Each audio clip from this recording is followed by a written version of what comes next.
Our next performer is a sophomore at the University of Southern California, studying cinema and comparative literature. He was a 2014 Thea Poetry Slam Scholarship winner, and tonight he will be performing the slam poem, 3 Wishes. Please welcome Deluca.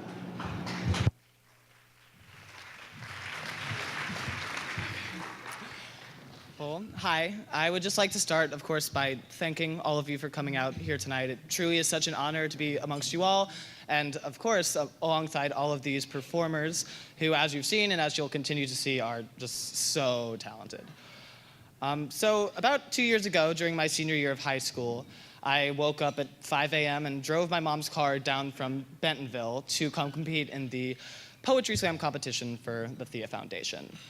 And even though I'd written a few poems of my own and I'd recited some more well-known poets' work at some drama competitions, I actually had never done slam poetry before. But it actually ended up that the Thea Foundation competition was the perfect place to take this small artistic risk, because right when I got there, I was so immediately greeted by such warmth and such openness from not only all of the other competitors, but of course from the judges and the Thea staff. But what surprised me most is since then, how much support I've received from Polyopolis and the Thea Foundation at large, whether that be helping me find a summer job here in Arkansas, or connecting me to different Thea supporters who live out in Los Angeles, which is where I now go to school at the USC School of Cinematic Arts. So tonight I'm going to be performing a poem called 3 Wishes. And even though I don't do slam poetry anymore, I'm very excited to be able to share this tonight because the subject of the poem, my mother, is actually in the audience, so.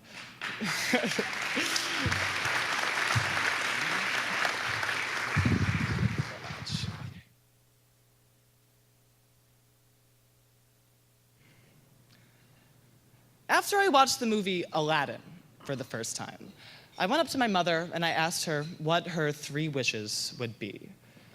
And sometimes I feel like she's living these dreams vicariously through me. She told me that her first wish would be for height. At 5'0", my mother stands short and stout. Here is her handle, here is her spout. After my insane childhood pediatrician informed her that I would grow to be 6'4", she was ecstatic, keen on guaranteeing that I would grow so tall my head would skim the clouds and spatter rain onto the other side's greener grass.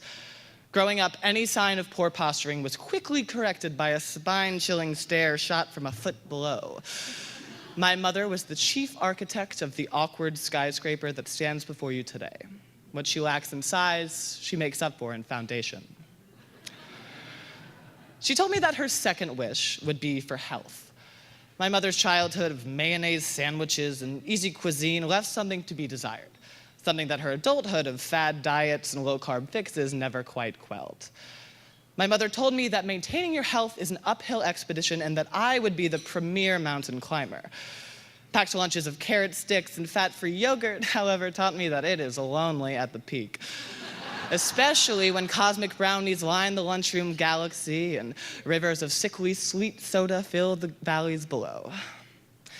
My sweet tooth was a ravenous dog, but my mother's leash was firm, saving off cavities and calories as though it were her sworn duty.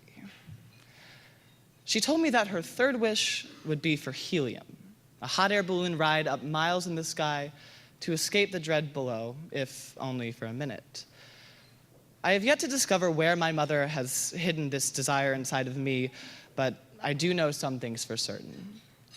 A wish is what keeps us holding on to hope when drifts of despair threaten to send us tumbling down into the tree lines beneath us.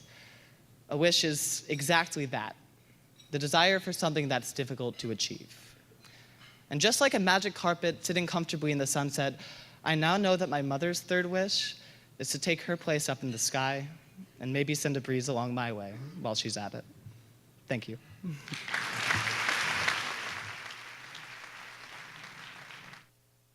My apologies to